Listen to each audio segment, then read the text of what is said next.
Yan ako. Kanina ba? Sige. Okay. Sir, good morning po ako. Kasabay na pinagkiling kayo ng UBJP and ng Partido Federal ng Pilipinas. Kumusta naman po? Okay naman.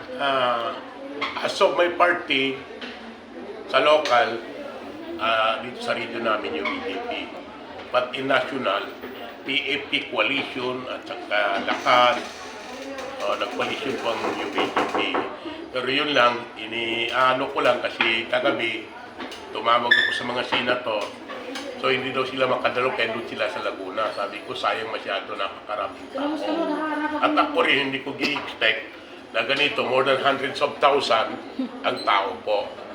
Sir, kasama po ba sa kinakampanya ninyo yung mga senatorial balls po ng Alyansa?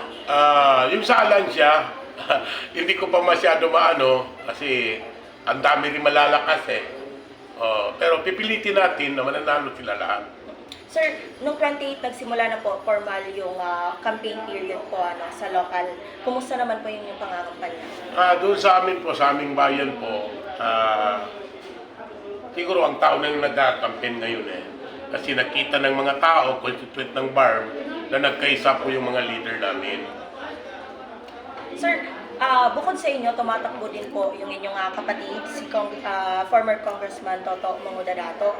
At alam po natin na may mga untoward incidents po ngayon sa inyong bayan, particularly itong mga shooting incident. Nakaka-apekto po ba ito ngayon sa pangangampanya ng hindi lang po ng inyong partido, kundi ng kalaban ninyong partido? Actually, hindi man lang yan sa Buluan, but Buluan lang natututukan. Mo ring may municipality, may patayan naman. Pero gi-count ko lahat-lahat, simula noong 2019, nasa 78 na ang patay nun sa amin. Including yung doon na mamatay sa kabilang bayan, karating bayan namin, pero taga-Buluan yun. So yan naman, alam mo naman yung politiko, ginagawa kung ano man ang paraan na mananalo yung iba dyan. Pero sa amin, mahal namin ang mga constituent namin. Sir, last na lang po, ang mensahe po ninyo sa inyong mga constituent at the same time po sa mga Bangsamoro.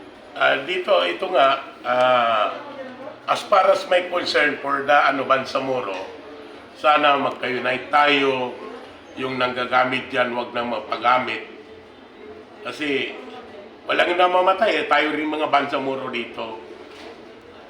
Ipapakita natin sa lahat ng constituent natin na people's choice. Huwag tayo sa ginagamitan natin ng bakal na kamay.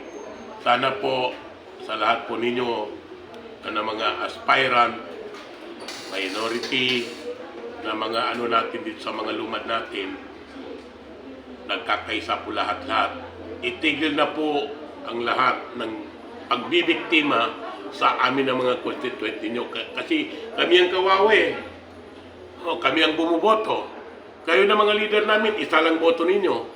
Pero kami, na mga constituent ninyo, napakarami namin. Sana po mahalin ninyo kami. Hindi lang ganitong eleksyon. So, yun lang po. Maraming salamat po sa lahat po na nakikinig, lalong-lalo na dito sa Bangsamoro region po. Thank you, sir.